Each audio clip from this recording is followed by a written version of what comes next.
बुर्ला भीमसार रे पुणी रैगिंग द्वितीय वर्षर जड़े छात्र को सीनियर छात्र गाड़ीगुलज और ठेलापेला करथिबा अभियोग होईछि। संपृक्त छात्रंकर मां एने फोन जोगे भीमसार डीन को अभियोग करिसेंति।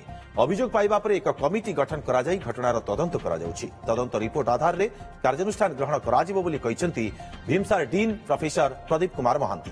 तेबे एने अभियोगकारी छात्र किंबा अपर पक्षर प्रतिक्रिया मिली पारि नाही। घटना को नै कोनोसी लिखित अभियोग होई नथिबा सूचना मिलिछि। मते फोन रे अभियोग कले कि तांको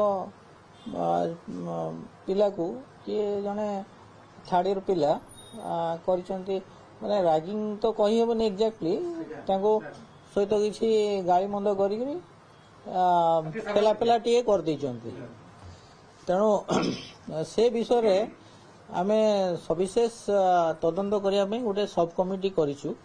से माने तदंत कला परे एटा को रैगिंग एक्चुअली रैगिंग आसी कि नहीं जहाँ भी जना पड़ो माँ लिखित अभियोग किसी दे ना हाँ फोन रे कही किंतु एबे जो सब कमिटी को दिखाई सी लिखित अभियोग रखिंट कि नहीं कौन रखिंट से माने पुणी एंटी रैगिंग कमिटी रे आसी कहले आमे तापरे जानी परिबा जे से सब लिखित अभियोग देले कि नहीं जदि देइथिबे पुओ देइथिबे कौन करथिबे तो डिटेल डिस्कशन हम एंटी रैगिंग कमिटी रे जो माने मेंबर अछन समस्त आलोचना कला पर कौन पदक्षेप निया जीवो से विषय रे विचार करा।